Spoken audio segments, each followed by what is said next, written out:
Hey fundraisers, Fundraiser Chad here. It's a fun week. We're going to look at a real life fundraising appeal and kind of compare it to best practices and see what they're doing great and what we might want to change. Here's our appeal. Now just a disclaimer, I love this organization. They send me tons of acquisition appeals. I'm not going to call them out. I'm not going to tag them. I'm not going to try to go viral criticizing them. None of that, but I'm not going to cover it up either. So we're just going to go with it. I have nothing against them. I love them. I used to be a volunteer back when I had time to get up in the middle of the night and go out to house fires and those kind of things. But they send me a ton of mail. So it was on the top of the stack, and that's what we're going to look at. So without further ado, let's get it opened.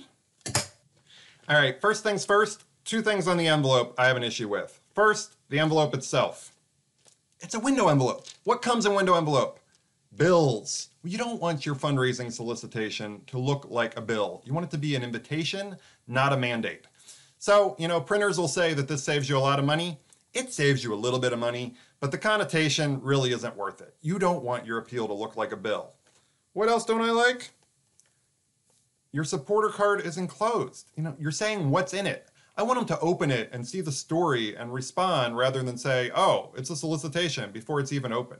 I'm not trying to trick them.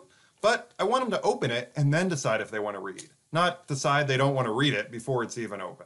So here we go. All right, now we're inside. It doesn't even really look like a letter in here.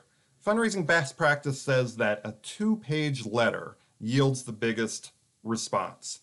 And this is, maybe 3 paragraphs. It's also in tiny print. It's hard to read. There's no visuals.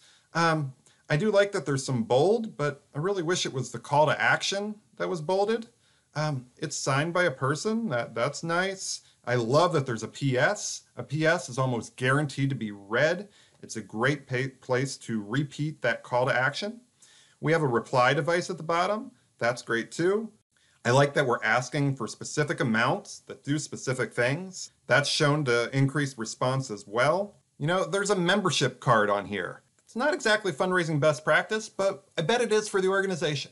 I bet they have a group of supporters that join every year just to keep their membership active. So that's a key point, that even though it might not be fundraising best practice for everyone, it might be fundraising best practice for you and your organization because of how you've trained your donors to respond. When we go to the back of this piece, then we finally get a visual, and there's more information, but this is almost like a brochure. I would much rather see this information integrated into the letter. And instead of this information about what they've done and the organization has done and what they do, I want a story. I want a story about one person and how their life was changed based on either my support or, if it's an acquisition letter, the support of people like me. How can I make a difference in the world? How does this organization serve as the conduit to do that? Not a list of services and a description of the need, how one person's life can be changed. That's relatable. That's how I can put myself in their shoes and be motivated and encouraged to respond and to respond generously.